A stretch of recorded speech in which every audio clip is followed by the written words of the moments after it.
Record to the cloud. Oke. Assalamualaikum warahmatullahi wabarakatuh. Waalaikumsalam. Selamat sore teman-teman semua. Jumpa lagi. Masih dengan saya Ikhwan Alim di dalam sharing sessionnya komunitas blogger satu minggu satu cerita.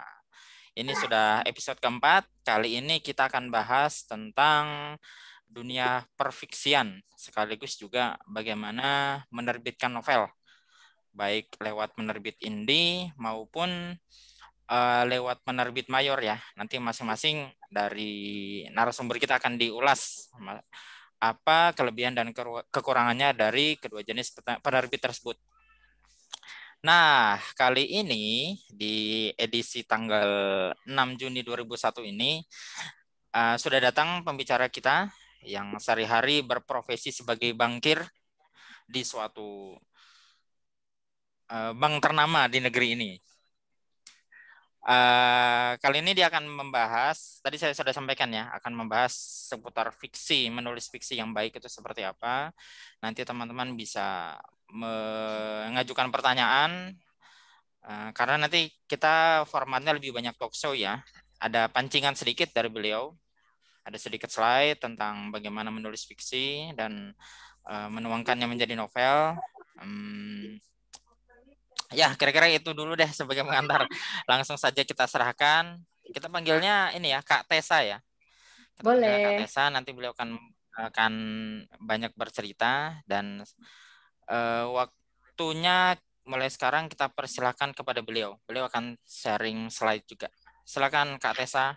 Terima kasih banyak Mas Ihwan. Selamat sore teman-teman semuanya. Selama ini kita cuma ketemu di dunia maya di grup WA, jadi sekarang kita ketemu by Zoom. Ini perdana sih saya mengisi materi tentang penulisan. Selama ini justru saya yang lebih sering ikut materi-materi kepenulisan dan mudah-mudahan dapat memberikan manfaat. Tapi kalau misalnya ada kekurangan, sebelum mulai saya minta maaf. Gitu. Saya izin share screen.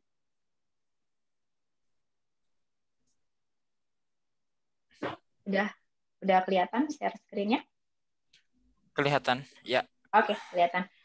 Terima kasih banyak. Jadi untuk pertama ada beberapa poin yang akan kita bahas.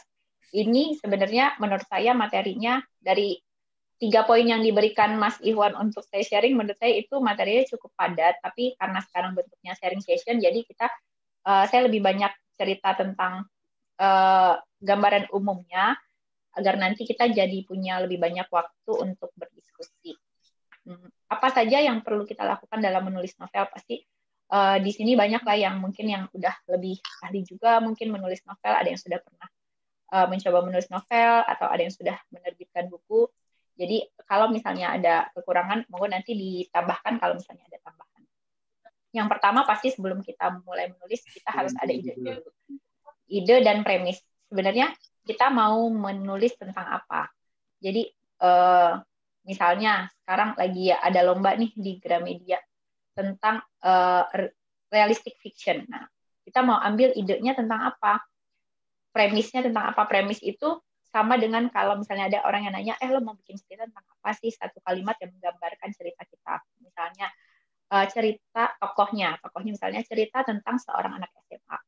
Keinginannya yang ingin masuk ke perguruan tinggi favorit. Dan halangannya tapi tidak diizinkan oleh orang tuanya. Nah, itu berarti itu kita akan membuat cerita seperti itu. Itu premis awal cerita. Kenapa harus ada premis? Karena itu untuk mengunci cerita kita agar tidak kemana-mana. Itu di awal. Setelah kita punya ide, kita perlu explore lagi dari ide itu, kita mau kembangkan karakternya siapa, detail karakternya seperti apa, dan plotnya seperti apa. Plot itu alurnya dari awal sampai akhir, itu nanti ceritanya untuk dia masuk ke situ, dia harus ngapain dulu, dia halangannya apa, terus kemudian pas udah masuk ternyata seperti apa. Nah, itu plotnya, plot yang kita bangun di cerita kita. Setelah kita punya karakter, kita punya plot, dari yang ide awal dan premis awal, yang pastinya kita mulai menulis. Tulis naskah sampai selesai. Karena yang paling sering terjadi, ide itu pasti ada di kepala, kita udah pengen nulis tentang cerita ini, tapi yang terjadi adalah kita mulai menulis tapi tidak beres-beres karena kita tidak mempunyai cukup konsistensi mungkin ya untuk menulis naskah sampai selesai. Jadi kenapa saya sampai pakai tanda seru di situ, karena ini yang utama. Mau jadinya nanti seperti apa, yang penting tulis dulu sampai selesai. Setelah itu baru kita lakukan swastunting. Swastunting baru setelah itu kita mencari tempat untuk si naskah ini. Terserah kita nanti mau menempatkan naskah ini ke depannya di mana, apakah di platform online atau mungkin kita kirim ke penerbit untuk bisa diterbitkan cetak atau kita terbitkan sendiri melalui penerbit indie. Itu yang penerbit. Kita mulai dari karakter dulu.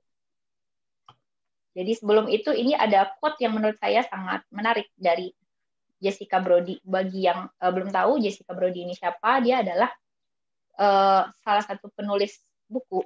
Bukunya sudah banyak sampai puluhan buku dan diterbitkan dan diterjemahkan ke berbagai bahasa di dunia.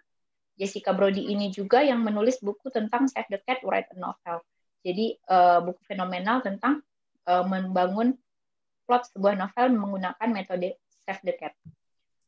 Di Jessica Brody sendiri mengatakan plot, structure, and character transformation, or what like to call holy trinity of story. Altogether, these three elements are pure storytelling pixie dust, the three essential building blocks of every great story ever told. Jadi, yang saya coba garis bawahi di sini tentang transformation. Cerita yang bagus itu adalah yang ada transformasinya. Dari plotnya, dari strukturnya, ada karakternya, itu ada transformasi. Transformasi itu apa? Perubahan. Jadi, ada perubahan yang terjadi di cerita itu. Perubahannya seperti apa? Ini tentang karakter ya. Untuk di karakter sendiri itu perubahan dari want menjadi need. Want itu lebih ke sesuatu yang diinginkan karakter, sedangkan need adalah sesuatu yang dibutuhkan karakter. Jadi di sebuah cerita itu harus ada tuh transformasinya. Karakternya itu sebenarnya pengennya gini, tapi sebenarnya dia tuh harusnya gini. Mungkin misalnya kalau di buku Harry Potter lah mungkin ya, di buku Harry Potter itu ada want-nya si Harry itu adalah tinggal di dunia sihir, hidup senang di situ. Ternyata needs-nya dia itu sebenarnya adalah buat melawan Voldemort. Kan want-nya, kan bukannya dia yang pengen melawan Voldemort, tapi itu needs-nya dia. Dari awal itu dia tujuannya bukan menjadi the great wizard tapi dia cuma pengen hidup di dunia sihir yang menurut dia itu sangat nyaman, yang jauh berbeda dari tempat dia sebelumnya. Itu yang paling utama. Atau mungkin kalau dari sisi film mungkin ya, mungkin ada yang pernah nonton apa sih nama filmnya itu, yang dia jadi lawyer, dia ikut sekolah hukum, tapi karena ada yang tahu nggak sih filmnya? Saya lupa judulnya. Nah, di situ dia awalnya dia diputusin sama pacarnya, kemudian dia masuk karena pacarnya ngerasa dia nggak cukup baik, akhirnya dia pacarnya masuk sekolah hukum. Dia yang awalnya kayak bukan tipe yang suka belajar yang kayak gitu, tapi dia belajar mati-matian agar bisa masuk sekolah hukum. Dan awalnya itu want-nya dia adalah untuk mendapatkan perhatian pacarnya kembali.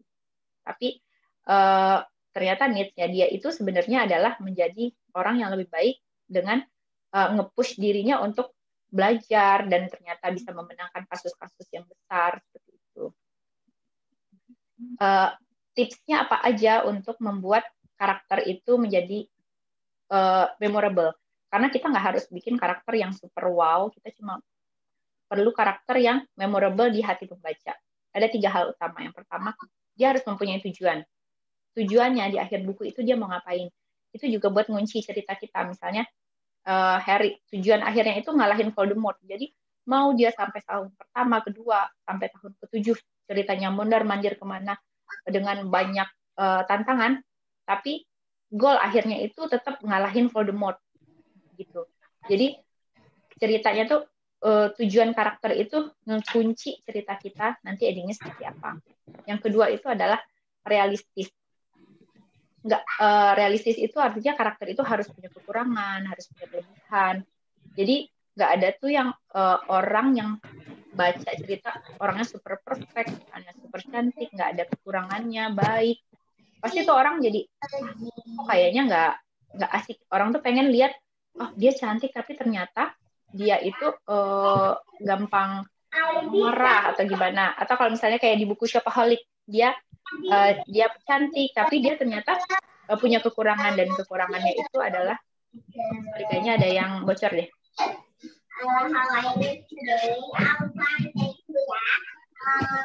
Mas Ikhwan boleh tolong di mute nggak? Oke. Jangan. Soalnya jadi.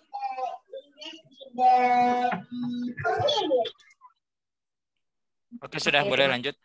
Siap, makasih banyak. Nah, karakternya itu harus realistis, yang berarti ada kekurangan dan ada kelebihannya. Nggak ada misalnya kayak Harry Potter, balik lagi ke Harry Potter nggak apa-apa ya.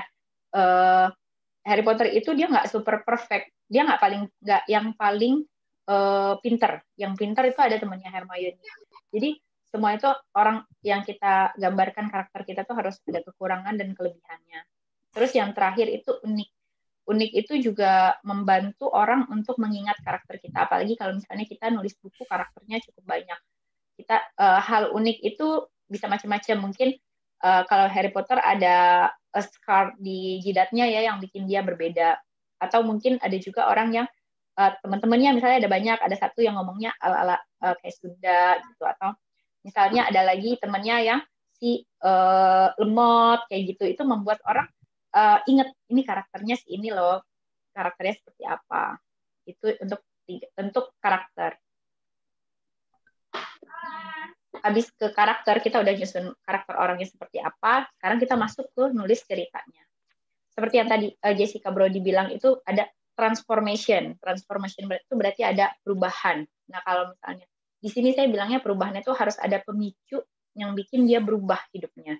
Jadi kalau misalnya dari awal orang dia udah kaya, terus abis itu sepanjang cerita dia kaya terus, nggak ada intrik di hidupnya, pasti tuh kayak kurang menarik. Tapi kalau misalnya ada orang kaya terus tiba-tiba ada katalis, pemicu yang membuat dia tiba-tiba jatuh miskin, misalnya kayak di Keluarga Cemara, dia tiba-tiba jatuh miskin, ada katalis yang membuat hidup dia jungkir balik. Jadi awalnya teman-teman bisa cerita tentang dia seperti apa, kehidupan normalnya dia, habis itu kasih karakter kita katalis, karakter yang tadi kita udah bikin, kita kasih katalis, kita bikin hidupnya jungkir balik, berubah drastis. Atau mungkin misalnya kalau yang mungkin ada yang baca Lara Jane series ya, yang novel trilogi karya Jenny Han, itu si Lara Jane itu awalnya dia hidupnya tuh biasa-biasa aja, dia cantik tapi orang nggak ngeh sama dia karena memang dia orangnya kalem, terus nggak pernah ikut party juga, dan nggak ada yang ngeh dengan dia lah. Kemudian tiba-tiba surat-surat yang pernah dia tulis ke orang-orang yang dia sukai, itu dia maksudnya suratnya nggak dia mau kirim, dia cuma mau simpen di lemari dia, tahu-tahu kekirim ke semuanya. Hidup dia tiba-tiba langsung jungkir balik, ada orang yang paling cakep di sekolahnya juga jadi suka sama dia, dan kehidupan Lara Jane yang biasanya simpel-simpel aja tuh tiba-tiba berubah. Nah itu namanya upside down world. Jadi bikin rubah itu, setelah kita rubah si kehidupan si karakternya, harus ada klimaksnya. Jadi jangan abis dirubah udah aja datar, jangan, harus ada klimaks-klimaksnya bikin pembaca, wah kok jadi kayak gini ya, gitu misalnya. Endingnya adalah membereskan needs-nya. Misalnya kalau kayak di Harry Potter, needs-nya dia itu adalah untuk mengalahkan Voldemort. Di endingnya ya ada pertarungan dia sama Voldemort. Jadi saat karakternya membereskan needs-nya, jadi pas orang beres baca, oh gitu. Jadi wah, selesai nih ceritanya kayak gitu. Jadi jangan, ada orang yang bikin cerita ngegantung, ada, tapi walaupun ngegantung tetap aja sebenarnya mungkin needs-nya itu udah terpenuhi. Mungkin ada cerita detektif yang misalnya yang sampai akhir pun nggak ketahuan si pembunuhnya siapa, tapi mungkin sebenarnya needs-nya adalah membuat perkembangan si tokoh, si karakter detektif itu jadi lebih baik kayak gitu. Karena dari awal itu kita harus tahu dulu nih needs-nya si karakter kita itu apa. Itu untuk plot. Nah, setelah selesai kita tulis, percayalah setiap naskah akan memiliki jodohnya masing-masing. Ini yang saya coba percayai, dan saya rasa siapapun yang mencoba untuk menulis juga harus percaya ini. Yang paling utama adalah kita yang pertama selesaikan dulu naskah kita, karena naskah yang selesai, walaupun tulisannya seperti apapun, itu jauh lebih baik daripada naskah yang belum selesai sama sekali. Jadi mungkin kita bilang, emang nanti bakal ada yang mau baca nih buku cerita kita, emang bakal ada yang mau terima. Mungkin akan ada keraguan-keraguan seperti itu, tapi ya yang penting kita udah berikan yang terbaik, kita selesaikan naskah kita. Setelah kita selesaikan, kita belajar lagi mana yang harus ditambah, mana yang ini. Kemudian kita akan mencari jodohnya masing-masing untuk naskah itu. Itu sih kurang lebih sharing dari saya. Kalau ada yang saya juga suka sharing beberapa tips menulis di blog saya. Kalau misalnya ada teman-teman yang suka berkunjung di blog saya, selain ulasan-ulasan buku juga ada beberapa tips menulis. Mungkin nanti kalau ada yang mau berkunjung untuk berdiskusi lebih lanjut. Nah, kalau untuk sekarang saya kembalikan dulu ke moderator Mas Iwan. Monggo Mas. Baik, terima kasih. Itu sedikit ya pancingan dari Kak Tessa. Mangga, silakan nih kalau ada yang mau tanya langsung boleh. Soalnya udah saya pancing juga di kolom pertanyaan, di kolom chat ya. Belum ada yang mau bertanya nih. Ini saya stop share dulu ya. Boleh. Nanti kalau perlu kita bisa tengok lagi. Silakan yang mau bertanya nih. Assalamualaikum. Waalaikumsalam warahmatullahi wabarakatuh. Ayah Ucup, silakan bertanya. Salam kenal, Teh Ica. Halo, salam kenal. Iya. Saya itu yang terakhir belum dibahas Teh tentang penerbit yang terutama yang online sih. Oh Saya iya. tahu gimana untuk yang online. Gitu, kemana aja, mungkin bisa ke Google Book atau apa gitu ya, ke Gramedia online. Itu caranya gimana, mungkin step-stepannya kalau bisa ada gambaran. Makasih. Oke. Ya, makasih. Maksudnya yang tadi jodohnya masing-masing itu sebenarnya nyambung ke penerbit, tapi kayaknya saya lupa jelasin. Makasih banyak ya Ucup udah dijelaskan. Udah diingetin. Jadi penerbit itu mungkin kita sekarang bahas yang penerbit dulu ya, belum yang online. Jadi penerbit itu ada dua, penerbit mayor sama penerbit indie. Penerbit indie itu penulis yang harus mengeluarkan semua biaya terkait buku yang akan diterbitkan. Jadi karena harus mengeluarkan biaya, jadi ya itu suka-suka yang mau menerbitkan. Jadi kalau penerbit indie, pesan saya carilah penerbit indie yang kredibel. Karena kalau misalnya tidak kredibel, bisa jadi nanti banyak banget itu kejadian dari teman-teman yang lain.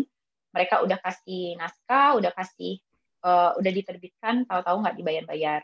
Jadi carilah yang kredibel. Jadi jangan asal yang penting udah punya buku. Saya tahu banyak orang yang mendambakan mempunyai buku sendiri, dan kadang itu membuat mereka jadi gelap mata. Yang mana aja deh. Gitu. Nah, jadi jangan melupakan seleksi di awal kalau untuk yang penerbit ini. Yang kedua, untuk penerbit mayor.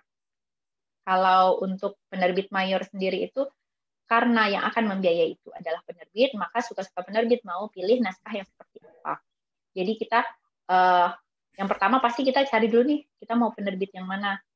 Dan 3 hal utama yang waktu itu diberikan tips oleh para editor-editor di penerbit mayor itu adalah saat mengirimkan harus ada sinopsis, 3 bab pertama, dan 3 bab pertama yang bisa.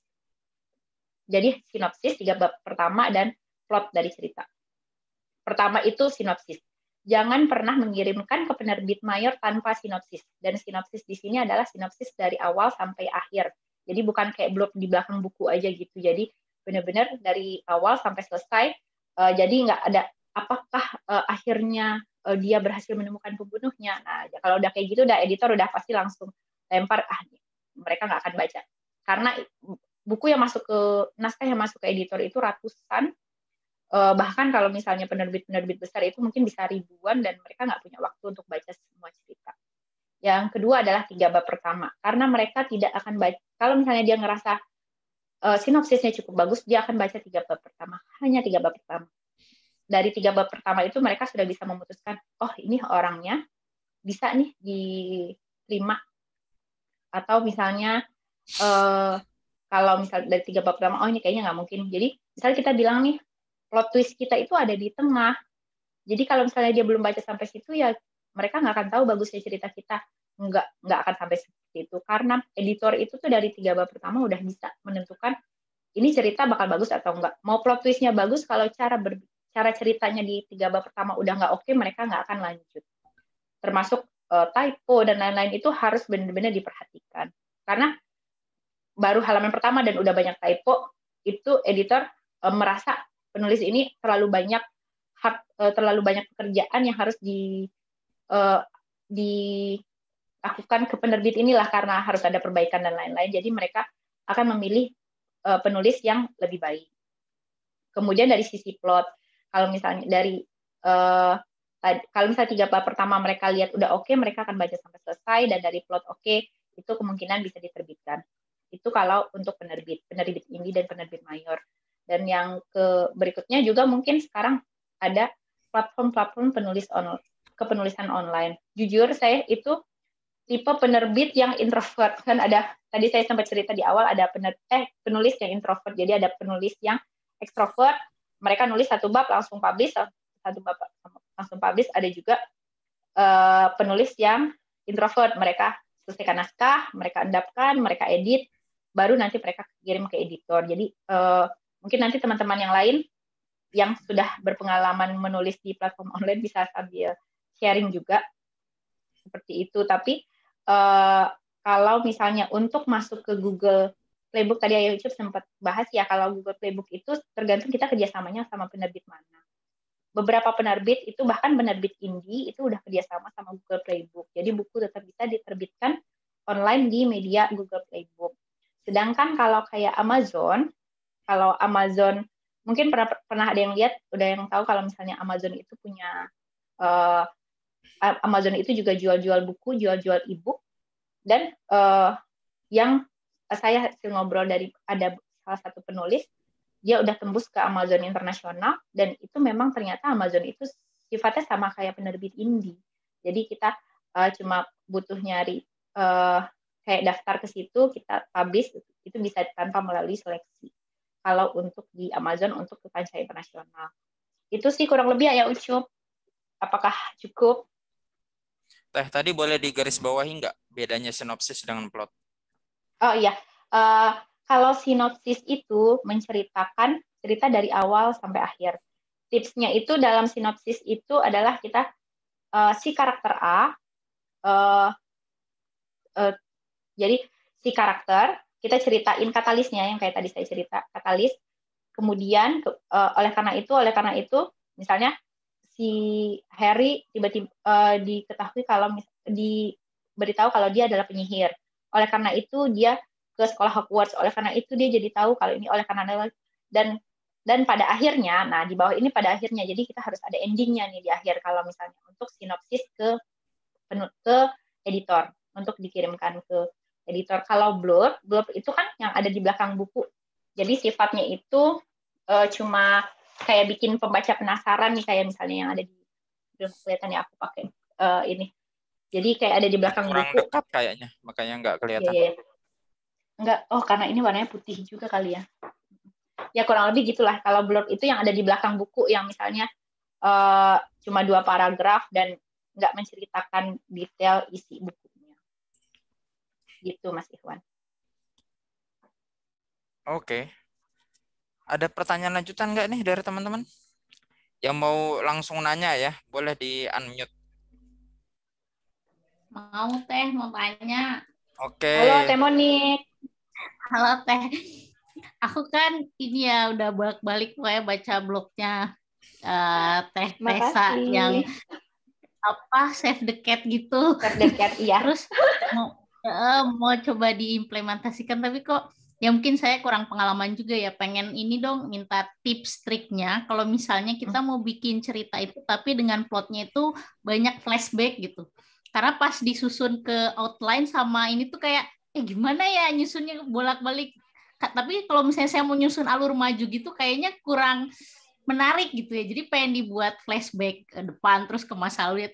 Tapi agak masih bingung gitu gimana ya cara nyusun plot dan di outline-nya gitu. Mungkin kalau ada tips dari Teh. Oh iya. Oke Teh. Kalau sebenarnya kalau plot yang Save the Cat itu lebih ke plot intinya ya. Nah, nanti misalnya kalau di plot Save the Cat kan ada 3 poin ya kalau misalnya di Save the Cat itu. Yang pertama ya ada dibagi menjadi 3 bagian, bagian pertama, kedua, dan ketiga. Bagian pertama itu saat dia hidup dia yang biasa-biasa aja, yang sebelum terjadi sesuatu yang dramatis. Dan pas yang pertama itu, pas di akhir bagian pertama itu ada katalis yang membuat hidup dia jungkir balik, berubah. Dan di bagian kedua itu adalah di bagian saat hidup dia itu berubah, saat semua yang terjadi yang dia alami itu ternyata berubah 100% yang saya bilang tadi, upside down world. Dan yang ketiga itu adalah penyelesaiannya. Nah, yang untuk kita kayak misalnya pas waktu dia ada katalis, ada yang bikin, misalnya tiba-tiba katalisnya itu dia awalnya anak yang rajin, misalnya dia anak yang rajin, terus dia suka belajar, dan karena dia pengen masuk universitas idaman. Katalisnya dia itu ternyata pas waktu pengumuman dia nggak lulus.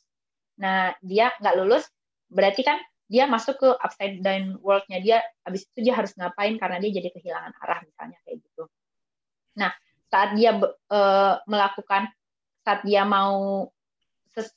saat dia bereaksi atas katalis itu, pasti dipengaruhi mungkin misalnya karena masa lalu dia yang seperti apa, karena mungkin misalnya ternyata ayahnya itu sangat strict, karena dari kecil dia itu didorong ayahnya untuk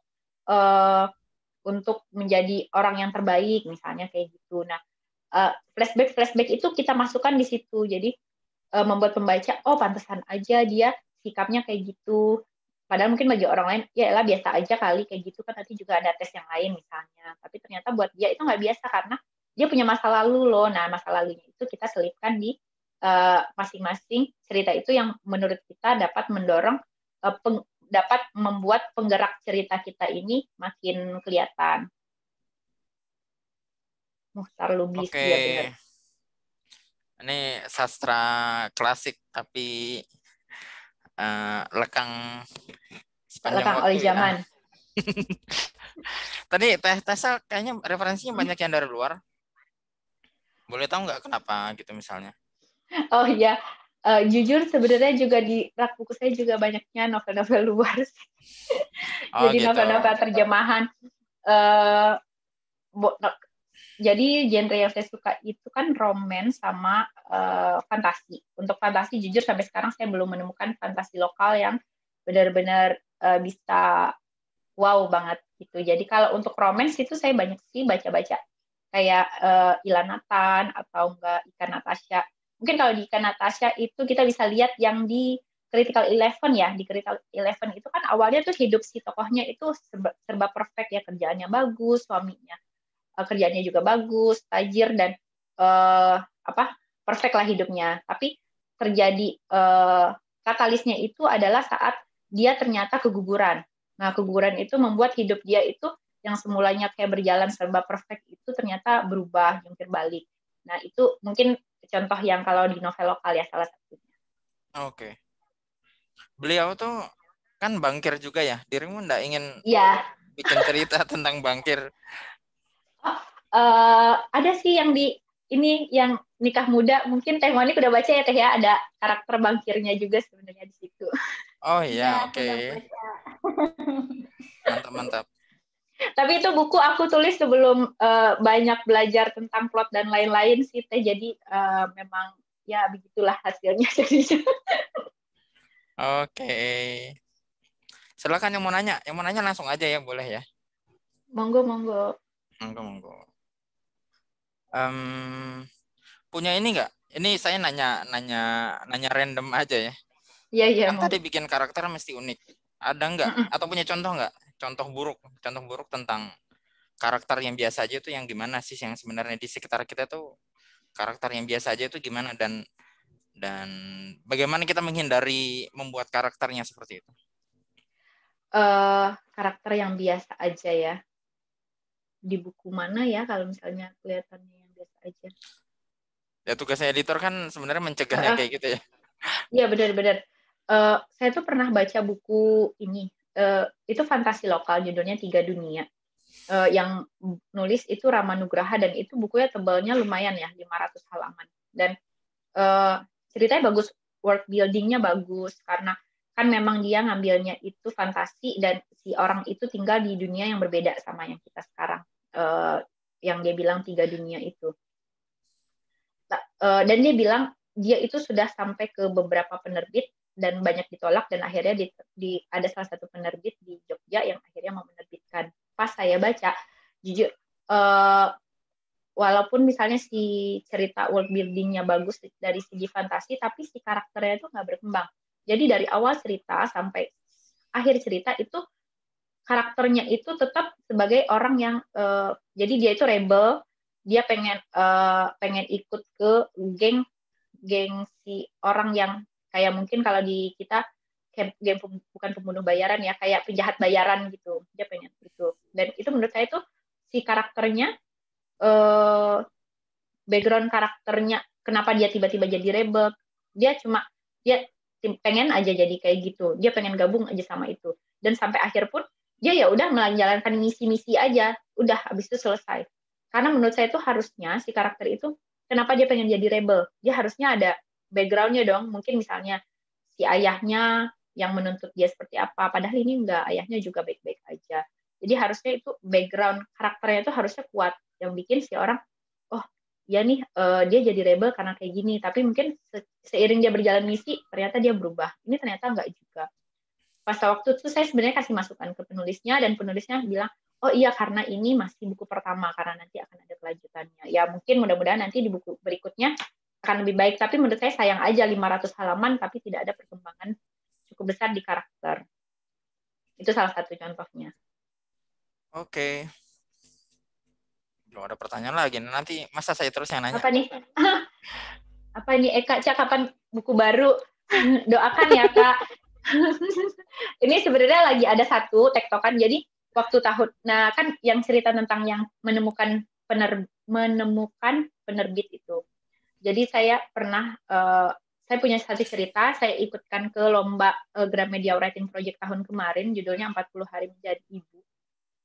Waktu saya ikutkan itu nggak menang ya, karena ya saya tahu lah kualitas ceritanya, tapi lomba-lomba itu saya jadikan motivasi untuk membereskan naskah sebenarnya, karena kadang kita kalau nggak ada motivasi kayak gitu jadi nanti aja deh beresinnya. Kalau ini kan ada lomba harus dikejar deadline, jadi saya bereskan. Habis itu saya diamkan, naskahnya lama. Habis itu ada bootcamp, Gramedia ngadain bootcamp kayak training menulis gitu langsung sama si editornya. Itu ada 5 orang yang kepilih buat bootcamp, salah satunya saya. Di bootcamp itu kita belajar 8 kali pertemuan dan cukup intens tentang materi. Di situ saya ngedit lagi si naskah saya sampai sesuai dengan hasil bootcamp, dan pas kan hasil akhir bootcamp itu kita harus nyetor naskah selesai. Saya setor naskahnya, dan editornya bilang dia tertarik buat nerbitin di GPU. Jadi itu yang saya bilang, setiap naskah itu nanti akan punya jodohnya masing-masing. Saya nggak pernah ngira kalau misalnya ternyata GPU berminat gitu untuk menerbitkan si naskah itu. Jadi kita nggak boleh berhenti berharap dan mencoba melalui jalur apa. Kalau misalnya saya ternyata dibukakan jalurnya ternyata lewat yang hasil bootcamp. Mungkin teman-teman ada yang dari hasil menang lomba, atau memang yang pakai jalur umum yang misalnya kita kirimkan ke penerbit, di review, dan 3 bulan kemudian ada balasan. Gitu. Jadi yang penting selesaikan dulu naskah. Oke, silakan Teh Renov ya, Teh Reni Novianti. Halo Teh. Halo. Assalamualaikum. Waalaikumsalam. Ya mau tanya, kalau untuk misalnya nih mau bikin cerpen atau misalnya novel gitu kan, misalnya mau bikin let's say 100.000 kata. Nah, ketika misalnya mau nentuin itu kan pertama kita nentuin dulu dong ceritanya ya, misalnya kita mau bikin ceritanya si A ini tujuannya apa gitu. Nah, pertanyaan saya itu ketika kita mau bikin segitu banyak itu di awal sudah nentuin karakternya kah? Terus konflik, plot itu juga apakah di awal atau kita nulis dulu terus ketemu gitu, kayaknya bagus nih gitu kalau ada konflik ini gitu, terus kita tambahin gitu. Nah, kemudian untuk si karakternya, apakah Teh Tessa itu punya semacam kayak buku atau diary atau gimana sih supaya misalnya inget gitu si plotnya ini tuh ada di bab mana, terus nanti nyambungnya kemana, itu kan harus terorganisir dengan baik gitu. Itu sih pertanyaan saya. Makasih Oke, ya. Teh Renov. Makasih, Teh. Kalau jadi ada dua ordo penulis. Ada penulis yang let it flow, dia tulis semuanya sampai selesai, kayak Stephen King, itu dia tipenya seperti itu. Jadi dia tulis sampai selesai. Ada juga ordo penulis yang dia harus bikin plot dulu, sampai selesai baru dia mulai nulis. Itu kenyamanan masing-masing. Tapi saran saya, buat yang masih awal-awal mau mencoba untuk menyelesaikan naskah, mending beresin plot dulu. Ini misalnya kita udah setengah-tengah sampai setengah buku, sampai setengah naskah udah mau selesai, tahu-tahu habis itu mau dibawa kemana ya? Kan sayang yang setengah udah kita bikin ini. Jadi beresin plot dulu, habisin waktu buat bikin plot, coret-coret plotnya. Terus misalnya targetnya berapa 1.000 kata. Kan kalau di yang materi Save the Cat, detailnya mungkin nanti ada di blog saya tentang Save the Cat. Save the Cat itu kan dia bilang misalnya untuk katalis harus ada di 20% novel. Artinya kalau misalnya novel kita 100 halaman, berarti di halaman ke-20 itu udah ada di katalisnya. Jangan nunggu sampai tengah cerita, karena itu bikin membaca jadi boring. Ini cerita mau dibawa kemana, misalnya kayak gitu. Termasuk yang tadi, kalau untuk karakter, yang paling utama itu adalah goal-nya. Goal-nya si karakter itu terakhir mau ngapain. Yang sampai kita udah bikin cerita panjang lebar, ini sebenarnya cerita tentang apa sih gitu. Itu kejadian kayak di sinetron yang panjang berseason-season kan. Kita jadi mikir, ini kayaknya tadi konflik utamanya permasalahan rumah tangga si A deh, tapi kok ini jadi kesini sih gitu. Nah kalau di novel kan jangan sampai kejadian kayak gitu. Jadi kita dari awal itu udah bikin si karakter ini needs-nya apa di terakhir dan harus kita stated di awal nih, kita catatan kita udah ada itu untuk plot. Jadi berapa persennya itu tergantung. Paling mudah itu menurut saya pakai Save the Cat. Kalau misalnya mau pakai cara lain pun nggak apa-apa. Yang penting ada kondisi, saya ulangin lagi, mungkin ada beberapa yang baru gabung, kondisi awal karakter belum terjadi apa-apa di hidupnya, kemudian terjadi katalis yang merubah hidupnya menjadi jungkir balik, kemudian kehidupan jungkir balik dia setelah ada katalis, dan penyelesaian. Itu urutannya sih kalau kita mau bikin si novelnya. Kemudian untuk karakter itu ada yang namanya backstory karakter. Nah, backstory ini itu jadi catatan kita aja, nggak usah kita masukin di novel, tapi kita kayak punya catatan tersendiri. Memang si backstory ini, misalnya si backstory si karakter A itu dia tingginya segini, rambutnya kayak gini, itu dari segi fisik. Kemudian dari segi lingkungannya, dia kerja di sini, rumahnya di sini, terus orang tuanya masih ada atau enggak, karena itu akan mempengaruhi sikapnya dia. Misalnya orang tuanya divorce, atau misalnya orang tuanya happy married, itu kan ngaruh ke karakternya dia. Kemudian sifatnya dia, nah sifatnya ini bisa pakai contekan misalnya yang sanguin, koleris, atau pakai contekan yang berdasarkan zodiak, misalnya dia Aries yang keras, atau macam-macam misalnya sifatnya yang itu. Kemudian apalagi ya, tinggalnya di mana, itu masuk ke yang lingkungan tadi, karena itu mempengaruhi gaya bicaranya. Misalnya dia tinggal di kompleks yang isinya orang menengah ke atas, itu pasti sikapnya akan berbeda dengan yang tinggal mungkin jauh di pedalaman daerah mana, pasti itu gaya berpikirnya beda, atau misalnya cara bicaranya beda, itu sangat mempengaruhi, dan itu jadi pegangan kita dalam menulis. Jadi kalau misalnya agak lupa, tadi dia gimana ya, gitu. Dan itu jangan kita keluarkan langsung di awal, karena di 3 bab pertama yang tadi saya ceritakan, si editor tuh lihat sinopsis 3 bab pertama dan plotnya. Nah, di 3 bab pertama itu jangan kita langsung explore si A tinggal di sini dan ini, itu boring. Jadi dari awal tuh kita bilang, misalnya dia berlari di sekolahnya, kita jadi tahu dia masih sekolah gitu. Terus misalnya saat temannya datang terlambat dia marah-marah, dia pemarah gitu. Kita nggak perlu bilang si A tinggal di sini dan dia sangat pemarah dan ini. Itu nggak kayak gitu. Kita misalnya ngejelasin si karakternya. Itu dari segi plot sama karakter. Gitu sih, Teh Renov udah menjawab, Kak. Oh iya, makasih Teh. Sama ini Teh, kalau misalnya untuk yang tadi yang plot, terusnya karakter itu punya buku catatan sendiri atau gimana? Ya, jadi aku nyatet sendiri selain di ini. Jadi kayak nyatet backstory namanya Teh yang tadi aku cerita. Jadi aku nyatet backstory, nulis sendiri. Jadi Kapas nulis itu kayak jadi contekannya gitu.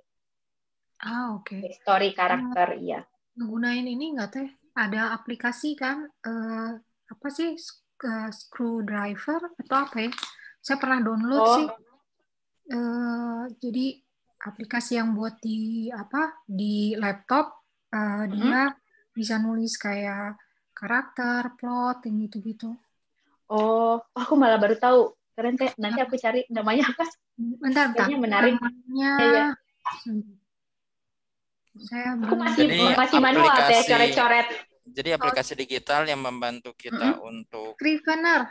Menyempurnakan si novel kita ya. Yes. Apa namanya Teh? Komponen-komponen yang harus ada gitu ya. Oh, Scrivener. Makasih ya Teh, nanti aku searching.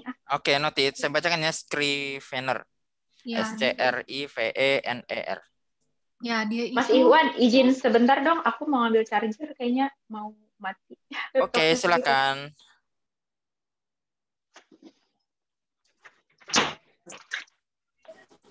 Iya, sebentar ya, saya belum selesai, Mama.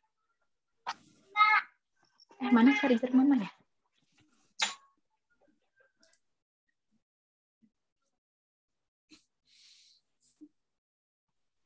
Scrivener ini dia berbayar, tapi ada masa kayak pemakaian gitu 30 hari. Jadi kalau free trial? Ya free trial 30 hari atau 31 hari, tapi tergantung pemakaiannya kita. Kalau saya kan udah download udah rada lama sih, udah setahunan kayaknya. Tapi baru pakai sehari. Jadi maksudnya masih nyisa 30 hari gitu. Jadi memang bukan dari semenjak kita download, tapi setiap kali kita make gitu. Oke. Per tanggal mungkin dihitungnya gitu ya? Enggak, misalnya kita pakai dia itu berapa jam gitu, atau enggak berapa sehari gitu ya. Jadinya nanti dia ngitungnya sehari gitu. Jadi bukan dari semenjak kita download, bukan dari semenjak kita pakai juga. Jadi kalau misalnya saya udah mempergunakan aplikasi ini selama 30 hari, dalam 2 tahun misalnya dia ya dihitungnya 30 hari gitu. Jadi total tanggalnya apa total jamnya? Di total jam kayaknya. Total jam, oke. Itu ya teman-teman ya, ada info, ada aplikasi digital yang bisa bantu. Katanya sih nggak hanya untuk novelis ya, tapi juga screenwriter, non-fiction writer, students, academic, lawyers. Oke, lanjut Tessa. Ica. Mau tanya lagi Ica. Bang Ucup. Ya. Monggo.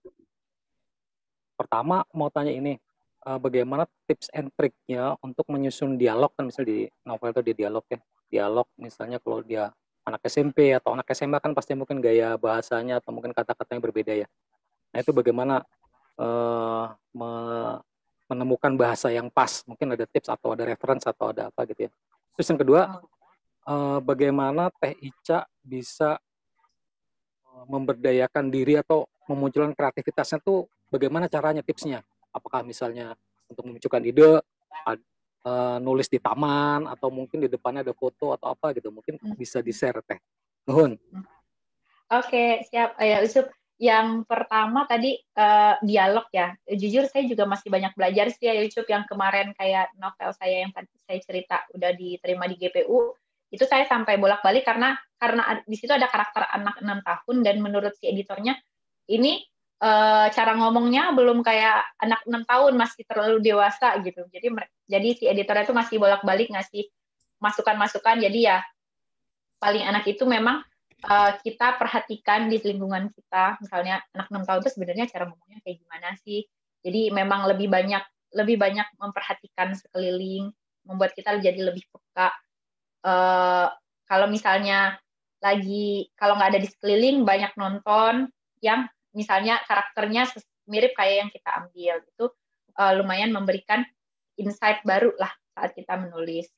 Terus kalau untuk memunculkan kreativitas, saya percaya kayaknya setiap orang itu pasti punya kreativitas masing-masing, tinggal mereka mau menuangkan saja atau tidak. Pasti di sini, apalagi yang ikut di sini ada belasan orang, pasti punya pengen nulis tentang ini. Jadi saya yakin kreativitas itu ada. Yang susah itu sebenarnya konsistensi untuk menyelesaikan. Konsistensi itu bisa didapatkan dari mana? Ada orang yang memang bisa nge-push diri sendiri. Oh, aku mau nulis tiap hari 2 halaman. Ada yang bisa kayak gitu. Ada yang ada yang butuh dari dorongan eksternal. Misalnya kalau saya itu dorongan eksternalnya adalah ikut lomba. 3 naskah yang saya sekarang pernah bikin itu 3-tiganya karena ikut lomba. Kalau nggak ikut lomba itu naskah nggak akan pernah selesai. Jadi ada orang yang kayak gitu. Atau ada juga misalnya dia harus gabung ke komunitas tertentu yang ada yang ngingetin, ayo setor. Misalnya kan mungkin ada kayak yang di Facebook itu ada grup apa sih namanya ya, yuk nulis apa ya yang ya aku lupa namanya, tapi itu ada grup nulis juga, jadi itu dimotivasi untuk nulis. Jadi ada yang woro-woro di situ, ayo nulis, ayo setor, ada yang kayak gitu. Tapi ada juga yang memang dari diri sendiri. Nah, kalau dari sendiri itu berarti memang harus kuat sih ininya, motivasi dari diri sendirinya sebenarnya buat menyelesaikan naskah ini butuhnya apa. Kayak gitu, Pak Mas. Ayo Ucup, jadi beda-beda sih sebenarnya. Tinggal kita memahami diri kita itu sebenarnya butuhnya yang seperti apa. Biasanya kalau nulis tuh malam atau pagi atau apa moodnya? Kalau aku berhubung mama anak 3 dan masih ngantor, tau nggak aku nulisnya di mana? Di jalan, ayo Ucup, jadi lewat handphone. Oh iya. Kayak buku yang Nikah Muda itu aku zaman masih awal-awal ngantor dan masih naik bus dari Jakarta Selatan ke arah Jakarta Pusat, jadi aku pakai handphone, aku ngetik di handphone. Dan tiap weekend itu aku harus butuh motivasi eksternal. Jadi waktu itu motivasi aku adalah aku punya teman penulis salah satu grup 1 minggu 1 cerita juga, mungkin ada yang tahu, di Mas Abi. Jadi Abi itu waktu itu saya bilang gini, Bi, ini baru muncul dia.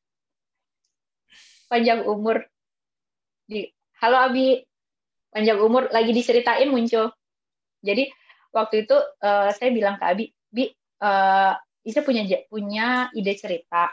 Gimana ya cara nyelesainnya? Karena itu tuh waktu itu saya masih blank banget tentang penulisan, belum pernah nulis novel sama sekali. Terus Abi bilang, oh ya udah, coba urutannya ceritanya kayak gimana? Saya bikin urutan ceritanya. Pas saya udah bikin urutan ceritanya, saya kasih ke Abi, terus Abi bilang, oh ini ada yang perlu ditambah atau dikurang, kemudian dibagi jadi berapa bab. Terus Abi bilang, kalau misalnya segini, berarti kamu harus bikin sekian bab, dan tiap minggu kamu harus setor 1 bab ke Abi. Dan saya tipenya kalau misalnya memang udah punya janji seperti itu, jadi saya tuh benar-benar janji nih tiap minggu saya beresin 1 bab sambil di jalan, itu di bus, berangkat pulang kantor kan lumayan 1 jam, saya beresin di handphone. Kemudian pas weekend itu saya minta waktu ke suami buat ngedit dulu naskahnya. Mungkin nggak lama sih editing, karena masih editing kasar kan, kata Abi mending kalau mau di store ya udah setor dulu aja, yang penting selesai. Naskahnya tiap minggu saya edit, saya selesaikan sampai akhirnya naskahnya selesai kurang lebih 2 bulan lebih. Itu selesai. Habis itu baru saya mulai swastunting. Karena yang penting dari awal tuh udah selesai dulu naskahnya. Kalau sekarang juga karena pandemi, blessing in disguise ya, saya jadi punya waktu tiap pagi itu saya udah bangun untuk beresin kerjaan kantor. Habis beresin kerjaan kantor, nanti habis itu mulai nulis sebentar kalau misalnya memang sempat. Kalau memang kerjaan kantor masih ada yang bisa diseling-selingi, saya kerjain. Habis itu baru nanti sama anak-anak. Kayak gitu sih Ayo Ucup waktunya. Jadi tiap orang pasti beda. Dan sekarang itu ini loh salah satu tips dari saya sebagai emak-emak yang kadang sok rempong gitu. Jadi di handphone itu sekarang kan ada fitur voice to notes. Jadi kalau misalnya pas lagi ada ide, lagi nggak bisa susah nih ngetik-ngetik, kita ngomong aja, nanti dia jadi tulisan di voice to notes itu. Jadi menurut saya itu amazing si fitur itu. Lumayan memberikan kemudahan ya. Apalagi kalau misalnya kalau ngetik di handphone, pegel ya lama-lama. Kita ngomong aja, nanti dia jadi tulisan. Oh benar juga ya. Kadang-kadang saya nggak keluar idenya kalau nulis justru. Tapi kalau ngomong justru keluar semua tuh. Mungkin gitu caranya ya. Iya gitu, pakai voice to notes itu. Iya. Sip. Terima kasih, Pak Ica.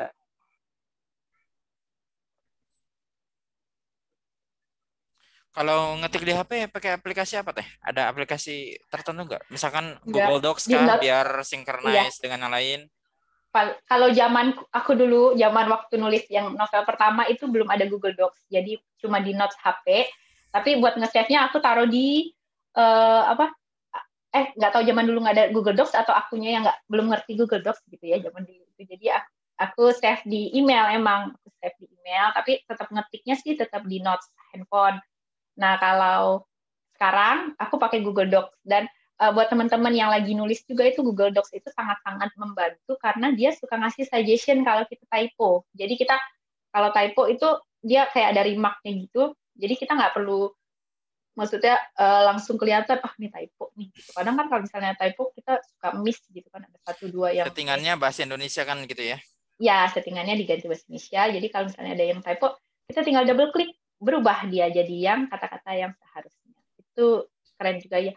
Gitulah memanfaatkan teknologi salah satunya. Dan kalau Google Doc kan kita pas lagi bisa di laptop, kita buka di laptop, pas kita buka di handphone, kita ketik di handphone, dia langsung Iya, dia sinkron antara HP dengan laptop dan device yang lain. Iya. Oke. Silakan yang lain, masih ada pertanyaan? Teh, saya boleh tanya? Nanya. Silakan. Mas Erwin Nur dulu ya. Iya, oke. Gini Teh, saya mau tanya ini. Gimana sih caranya Teteh ini mendapatkan chemistry dengan tulisan yang Teteh buat ini kan? Contoh kayak misalkan kayak lagu. Kalau lagu itu kan ketika kita menghayati kan lagu itu akhirnya bisa tersampaikan pesannya Teh. Nah, terus kalau dari bahasa tulisan tuh bagaimana Teh? Chemistry-nya itu benar-benar memang sih setuju, chemistry itu harus dibangun sebelum kita nulis, karena kalau misalnya kita nggak jatuh cinta sama yang kita tulis itu nggak ada ruhnya pas kita nulis. Kayak aku cerita based on pengalaman aja ya Mas Erwin. Di buku pertama aku yang Nikah Muda itu aku tuh dari dulu suka banget sama yang karakter yang kalau misalnya si cowok itu super baik dan ternyata satu dan lain hal membuat dia harus bareng sama si orang yang dijodohin sama dia, atau nggak, misalnya pokoknya si orang ini tuh nggak suka lah sama dia, tapi karena dia sangat super baik dan bikin si orang ini jadi jatuh cinta gitu. Dan dari dulu tuh aku suka banget kalau misalnya tipe-tipe film atau enggak buku yang love hate relationship, itu aku suka banget. Jadi karena saking sukanya, jadi aku pas nulis di Nikah Muda itu aku tuh ngebayangin si karakternya namanya Aji, aku ngebayangin itu kayak kesemsem sendiri, ya ampun si Aji kok keren banget yang kayak gitu loh. Jadi emang kita tuh harus jatuh cinta lah sama tokoh kita. Dan kesulitan aku waktu itu karena aku jatuh cintanya sama tokoh Aji, aku kesulitan untuk bikin tokoh satu laginya, si cowok satu lagi. Dan waktu itu hasil brainstorming sama Abi bilang, ya udah lihat dari yang orang terdekat kamu, yang kamu bisa ambil si tokohnya. Dan akhirnya aku ambil waktu itu tokohnya mirip sama si tokoh suamiku, jadi yang gayanya, hobinya, yang kayak gitu kan, jadi kebayang nih orangnya kayak gini, karena kan di dekat kita si orangnya. Itu yang Nikah Muda. Terus yang 40 hari menjadi ibu, itu premisnya tentang wanita umur 30 tahun yang tidak mencapai apapun yang bagus di hidupnya, tiba-tiba harus menjaga si keponakannya yang umur 6 tahun karena saat orang tuanya berangkat haji. Padahal karena si kakaknya itu udah meninggal, jadi dia yang harus jaga si ponakannya karena pas orang tuanya naik haji kan nggak ada yang jagain tuh. Nah, di situ itu aku terinspirasi dari anakku. Jadi pas saat jadi orang tua itu kan kadang kita suka ngerasa kok banyak banget ya yang kita nggak tahu gitu. Kok banyak banget yang hal-hal yang menginspirasi nih, walaupun anak kecil ternyata banyak menginspirasi kita. Nah, dari situ aku bikin si 40 hari menjadi ibu itu. Selama 40 hari itu banyak hal-hal yang menggelitik si tokoh utama ini. Ternyata gitu yang membuat dia akhirnya jadi pribadi yang lebih baik, yang si 40 hari menjadi ibu. Terus kalau yang ada satu lagi yang buku aku sekarang lagi proses di penerbit Kata Depan. Ini juga udah dipinang sama Kata Depan, tapi sampai sekarang masih dalam proses review. Judulnya If I Met You First. Ceritanya tentang ceritanya tentang seorang wanita yang kerja di perusahaan farmasi. Dia suka banget sama teman kantornya. Tahu-tahu teman kantornya itu, padahal teman kantornya udah punya tunangan. Akhirnya suatu ketika dia di suatu rumah makan di Hong Kong gitu, dia nemu mesin dingdong ajaib yang bisa mengabulkan keinginan. Akhirnya keinginan dia adalah if I met him first, before sebelum si orang ini, sebelum temannya ini punya tunangan, agar dia berharap dia bisa berjodoh nih sama si temannya ini. Dan itu pun buat feelingnya aku pakai apa, karena aku waktu itu aku lagi suka banget sama lagu If You Met Me First. Lagu itu lagu country, bisa di search mungkin di YouTube. If You Met Me First itu tuh lagunya tuh enak banget. Aku tuh sampai putar dalam sehari itu, aku putar berkali-kali saking sukanya. Akhirnya aku bilang, kenapa aku nggak tulis cerita tentang ini ya gitu. Itu idenya awalnya dari situ. Dan jadi memang feel itu harus kita bangun dulu sebelum kita mulai nulis cerita. Gitu. Jadi apakah ending novelnya sama dengan ending lagunya? Di lagunya nggak ada endingnya. Di lagunya tuh cuma andai aja kita ketemu duluan, kita bakal jodoh nggak gitu. Kayak cuma lagunya itu cuma mengandai. Dibalik deh. Bagaimana ending yang bagus itu? Maksudnya tadi kan ada goal, mungkin goalnya achieve gitu ya, objektifnya tercapai atau problemnya solve. Tapi ada nggak? Ini kisi-kisinya gimana nih?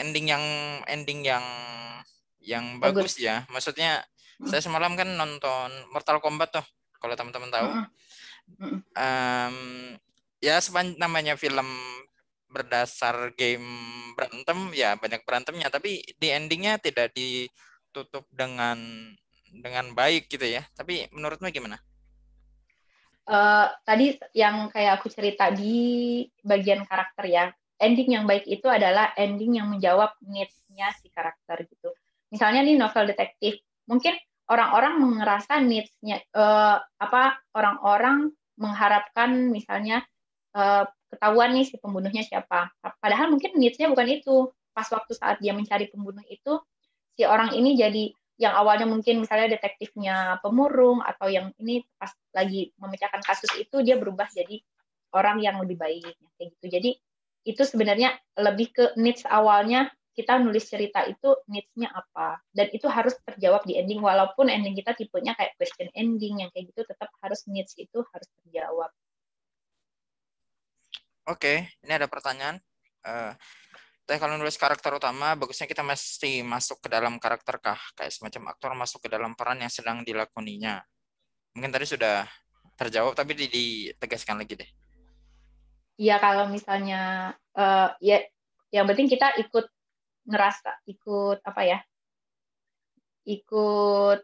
merasakan apa yang dirasakan si karakter. Bikin emang sih kita jadi kayak banyak ngebayang-bayangin. Bahkan waktu itu aku ngobrol sama salah satu editor, dia bilang dia cerita ada penulis yang sampai dia kayak ngobrol sendiri, kayak ngewawancara gitu. Kayak wawancara. Kalau misalnya kejadian kayak gini, gue harusnya kayak gimana sikapnya, actionnya apa, yang kayak gitu. Jadi kayak dia ngobrol sendiri. Tapi sebenarnya itu salah satu cara dia untuk mengembangkan si karakternya. Yang paling utama sih menurutku feel-nya harus dapet. Kalau misalnya feel kita harus jatuh cinta ya.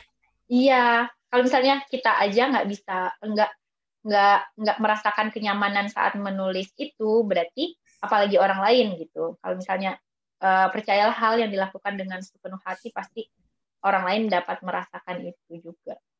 Oke, Teh Heidi Kaini, silakan bertanya. Iya, Teteh saat tadi saya mau nanya itu yang naskah yang dari Gramedia Writing Project itu kan ditaruh di itu platform online kan ya. Terus habis itu kan pas nggak lolos, terus habis itu ditarik dan masuk ke apa tadi namanya bootcamp. Itu boleh ya? Nggak, maksudnya aku kira selama ini kalau aku terus selalu khawatir kalau upload naskah ke platform online itu karena khawatir itu nggak akan bisa lagi gitu dia apa-apain kalau udah publish kan judulnya gitu ke platform online, terus nggak bisa diapa-apain, nggak bisa ditarik kemana-mana. Itu berarti boleh gitu kan? Atau karena sama-sama Gramedia aja? Tapi kalau misalnya saya karena itu tidak menang lomba kah statusnya, terus jadi kita boleh gitu mengajukannya lagi ke penerbit lain atau kayak gimana ya ininya? Oh iya. Setahu aku kalau misalnya yang nggak boleh itu lomba sih. Jadi kadang tuh di lomba-lomba tuh ada tulisan kayak gini, belum pernah diterbitkan di platform manapun. Terus ada juga misalnya bukan merupakan sequel atau prequel dari buku yang sudah pernah terbit di penerbit manapun. Itu lomba-lomba sih. Kalau misalnya untuk penerbit, itu kita remark aja ke penerbitnya. Misalnya ini ada di GWP dengan link ini. Itu karena misalnya kadang ada juga sih penerbit yang pengen lihat, oh base pembacanya udah banyak atau belum. Walaupun itu sebenarnya nggak jadi hal yang utama ya, tapi ada beberapa penerbit yang tipenya kayak gitu. Jadi ngelihat, oh ini udah pernah terbit di platform online, terus anggapan pembaca seperti apa, kayak gitu. Tapi kalau Gramedia, dari aku ngobrol-ngobrol sama Gramedia, selama naskah ini belum dikontrak, itu dia nggak masalah. Jadi misalnya udah di Storyal kan ada page story-nya. Storyal tuh kalau misalnya belum masuk ke page story, ya nggak apa-apa. Kita masukin ke Gramedia. Atau masuk ke webpad yang berbayar misalnya, itu nggak boleh, karena kan itu udah terikat kontrak. Tapi kalau misalnya udah yang belum terikat kontrak, itu penerbit sih terima sih teh. Oh, tadi apa yang kalau Storyal yang nggak boleh kalau yang udah sama dipilih editor itu ya? Iya, editor. Storyal kan ada yang Storyal page story teh. Jadi itu kalau Storyal page story itu buat baca kan pembaca harus bayar, dan itu penulis udah kontrak sama si Storyalnya. Oh ya, yang udah berbayar ya. Jadi dia udah dapat bayaran gitu. Oh, okay. Udah. Jadi selama pokoknya selama masih selama hak cipta masih dipegang kita, nggak apa-apa. Tapi kayaknya nggak sama penerbit kayak gitu ya. Ada beberapa yang lebih pengen fresh dan tidak terpublikasikan dimanapun gitu kayaknya. Mungkin ada juga ya beberapa. Tapi sekarang malah kadang beberapa penerbit selain Gramedia, malah mereka pada ini nanya, udah pernah terbit di Wattpad belum? Terus ininya pembacanya berapa? Bahkan ada yang kayak gitu kalau sekarang justru aku lihatnya. Mereka pengennya yes atau no jawabannya? Kalau penerbit Gramedia Group itu nggak ngaruh. Jadi mau ceritanya kayak gimana, asal ceritanya masuk ke standar mereka, itu mereka terima. Itu kalau grupnya Gramedia. Tapi setahu aku tuh kayak penerbit yang kayak Coconut, terus beberapa penerbit imprintnya Kata Depan yang kayak gitu, mereka lihat yang followernya banyak dan peminatnya udah banyak dan pembacanya udah banyak di platform online, itu ngaruh ke salah satu diterima atau enggak. Nah itu terus habis itu pas gimana ceritanya pas udah di bootcamp itu berarti yang di GWP-nya di ini turunin? Belum aku take down belum. Sampai nanti emang udah mau terbit nanti baru. Tapi itu bisa, soalnya kan kalau nggak salah di GWP apa di mana yang katanya nggak bisa dihapus apa? Bisa ya? Oh jadi dihapus, apa ya? Iya waktu itu apa ya? Abi inget gak Abi yang waktu itu cerita yang apa sih namanya? Itu bukan GWP kok teh, dan bukan Storyal dan bukan Wattpad. Jadi itu apa ya? Novelmi atau apa ya? Ini ada hak cipta atau hak kepemilikan dari naskah yang terlibat dalam proyek tersebut ya? Yang udah di-upload di media online itu. Oke. Silakan dibahas. Abi ingat nggak Abi? Novelmi kayaknya teh. Oh iya, Novelmi. Novelmi teh waktu itu sempat heboh juga tuh di apa? Jadi si Novelmi itu kalau misalnya udah diupload di situ nggak bisa ditarik naskahnya kayak gitu. Padahal kan misalnya kalau yang lain-lain mungkin bisa ditarik, nah di Novelmi itu nggak bisa dan nggak bisa dihapus kayak gitu, dan sempat heboh juga sih waktu itu. Tapi aku nggak tahu kelanjutannya sekarang kayak gimana. Nah, berarti kalau yang GWP mah bisa ditarik. Semuanya bisa. Tapi GWP, Storyal, Wattpad itu bisa. Itu nariknya langsung sekaligus semua atau kayak sekarang kan Tessa itu kan yang tadi udah ikut yang bootcamp itu terus pasti kan udah dirombak banyak. Nah, kalau yang masih di GWP-nya itu masih versi lama atau masih versi lama, masih belum sama sekali dirombak.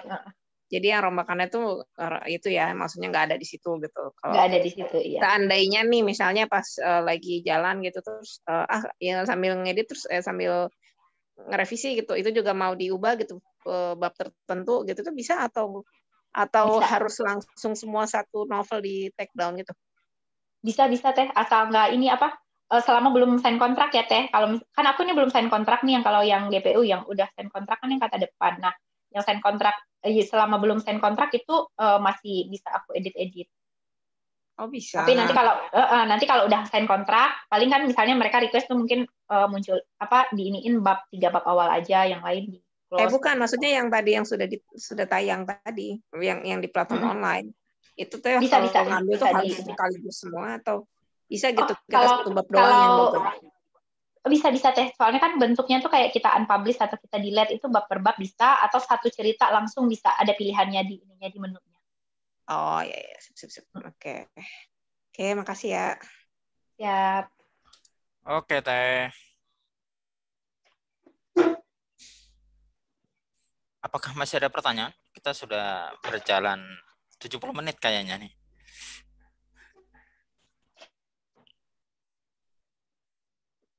Udah sejam lebih ya. 1 jam lebih. Ini rekor kayaknya ya. Atau ada tambahan yang lain? Mungkin dari Abi ini lebih jago dari saya. Dia itu mentor saya dalam menulis. Kalau misalnya saya mau bilang siapa yang paling berperan dalam saya menulis novel, saya bakal bilang nama Abi itu di urutan pertama. Silakan Kak Dimas Abi, ada yang mau ditambahkan tidak? Terima kasih Mas, enggak itu Tessa berlebihan itu. Lanjut aja Tes. Keren.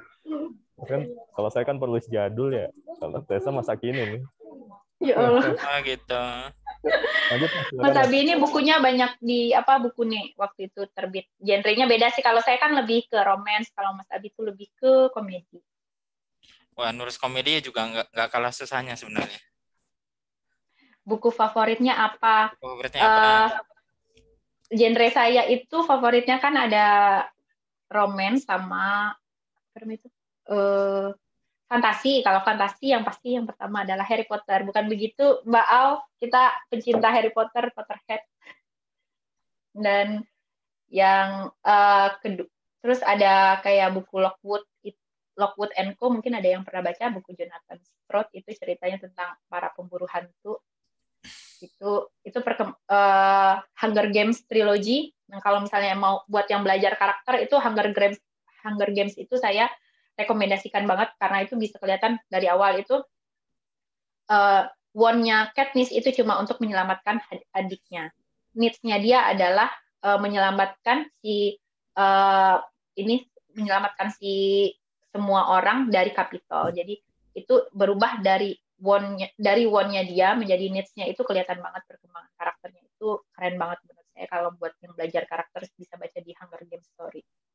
Itu yang kalau yang fantasi. Kalau yang romance, buku-buku Ilana Tan saya suka baca. Kalau yang luar itu buku Lara Jean, Jenny Han, buku-buku Nicholas Sparks itu saya baca. Yang kurang lebih yang kayak gitu sih. Kalau romance saya emang senengnya yang cheesy gitu, walaupun buat orang cheesy, tapi menurut saya yang asal bikin hati happy, kenapa sih?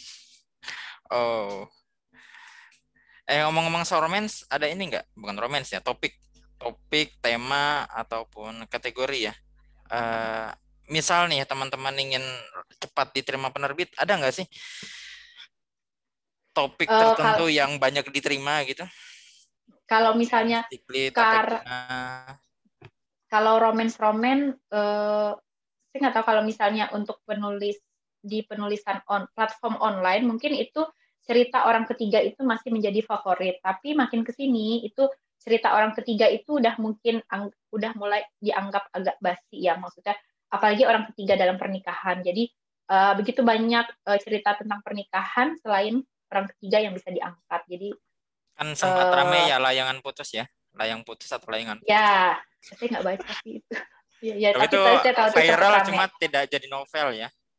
Ya, akhirnya jadi novel nggak sih? Enggak ya? Kirain akhirnya diterbitkan. Kayaknya diterbitkan ya, ada penerbit, ada jadi buku. Ya itu sama seperti cerita hantu yang di Jawa Timur mana itu ya? Itu kan iya. jadi novel juga. Iya. Itu diterbitin itu jadi novel. Itu sih. Jadi kalau misalnya mau nulis romance, kalau misalnya romance tentang orang ketiga di pernikahan, kok kayaknya itu udah agak so yesterday ya. Mungkin lebih explore aja konflik-konflik apa yang di hubungan. Ini nih, ada tips nggak Kak untuk membangun ending yang walaupun tidak terduga tapi tidak mengecewakan?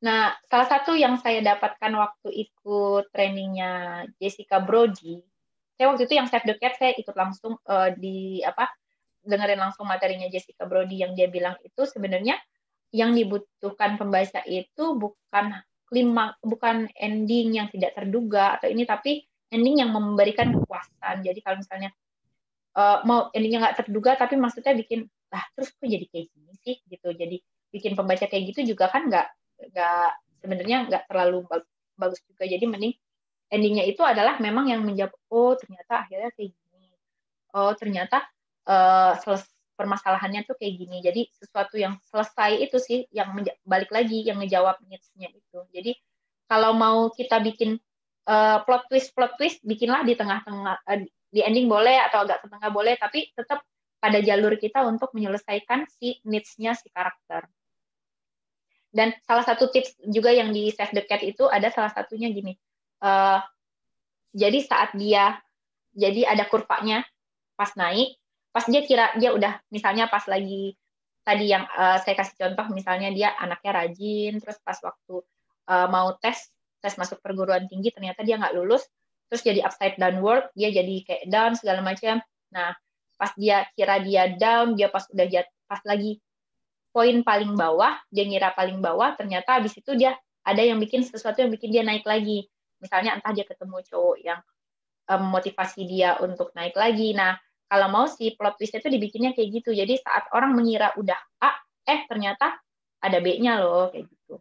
Kalau misalnya di Hunger Games Story itu, kayak yang waktu di buku kedua, kalau nggak salah, pas si Katniss itu ngerasa udah nggak ada harapan lagi, pas yang waktu di Hunger Games-nya udah nggak ada harapan lagi, terus ternyata habis itu dia berhasil, kan si ininya tuh, yang waktu, bukan, di buku pertama, kan dia pemenangnya cuma boleh satu kan, dan waktu itu kan tinggal cuma Katniss atau si Peter yang harus selamat, jadi karena yang boleh selamat cuma satu, dan pilihannya tuh cuma itu. Tapi kita anggapnya ini udah posisi paling bawah banget nih, berarti Peter bakal mati nih, tinggal Katniss doang, kita anggapnya udah posisi paling bawah. Ternyata habis itu Katniss ngambil beri beracun, dia bilang kalau misalnya Peter nggak selamat, dia bakal makan si beri beracun ini, jadi Capitol nggak akan dapat pemenang. Dia Katniss bilang kayak gitu kan. Jadi akhirnya pas kita ngerasa down, ternyata ada up lagi, akhirnya Capitol ngumumin boleh 2 pemenang. Akhirnya Katniss sama Peter yang maju sebagai 2 pemenangnya si Hunger Games yang pertama. Kayak gitu. Ada yang baca Hunger Games juga di sini? Jadi poinnya bukan tidak terduga atau memuaskan atau mengecewakan ya? Iya. Oke. Jadi bikinnya ya kayak, kalau misalnya bingung ngeplot twist-nya kayak gimana, itu salah satu tips dari Save the Cat sih kayak gitu. Saat mau down ternyata up. Pas kita misalnya kalau romance mungkin dia kirain dia tuh sayang baik, terus ternyata tahu-tahu si cowok ini di belakangnya selingkuh, kayak gitu. Jadi pas dia udah up ternyata down lagi. Oke, itu dia mana tadi belajarnya sama Jessica Brody? Aku lewat ini si online LinkedIn Learning. LinkedIn Learning, oke, Ya, dicatat ya teman-temannya. Yang mau langganan LinkedIn Learning itu ada sih materi Jessica Brody itu banyak. Tapi kalau misalnya teman-teman ada yang langganan masterclass, itu ada materinya Neil Gaiman. Aku belum ini sih, nanti pengen juga suatu saat. Jadi kalau masterclass itu ada Neil Gaiman, kalau Neil Gaiman itu dia, terus ada The Hero's Journey, kan cara bikin plot ada macam-macam ya. Dan aku baru belajarnya gitu sih yang di Save the Cat. Oke. Dan aku suka karakter Katniss di buku ketiga, ya ampun, iya, you love me or not, real or not, gitu kan, Teh Red ya, inget nggak? Iya, jadi main komentar. Ya terus aku tuh waktu awal baca Hunger Games tuh aku kecewa ya, kok buku ketiga Katniss-nya nggak heroik gitu sih, malah jadi kacau, jadi tukang ngobat, suka bolos latihan militer macam-macam gitu. Cuman setelah dibaca lagi beberapa tahun kemudian, terus aku mikir iya sih itu manusiawi banget, yang makanya aku malah jadi makin suka gitu, karena memang sejatinya orang yang sudah mengalami 2 kali Hunger Games ya pasti akan stres kan seperti itu. Iya, akan stres kayak gitu, iya. Dan makanya tadi yang aku di materi karakter aku bilang bikin realistis itu apa, dia harus ada kekurangan dan harus ada kelebihan. Jadi mungkin teman-teman bosen nggak sih lihat yang cerita-cerita yang bertebaran di platform online Orange, yang CEO keren kaya ini kayak gitu, kayak apa, ya ampun, so perfect itu memang ada ya orang yang so perfect itu gitu. Too good to be true gitu ya. Too good to be true, iya benar. gitu. Jadi ya bikin realistis mungkin, termasuk yang sekarang kan lagi ada lomba Gramedia Writing Project nih, kalau teman-teman ada The Writers Shows 2021, itu salah satu tema yang diangkat kan realistic fiction, jadi serealistis mungkin, dan waktu itu salah satu misalnya CEO jatuh cinta dengan OB itu tidak termasuk realistic fiction karena itu too good to be true. Itu mainnya aja beda ya. Iya. Oke, soal ini deh, soal tadi ya, hal-hal yang too good to be true ini gimana? Tadi kan ngomongin soal realis ya. Nah, ini gimana bikin cerita yang sebenarnya masuk akal?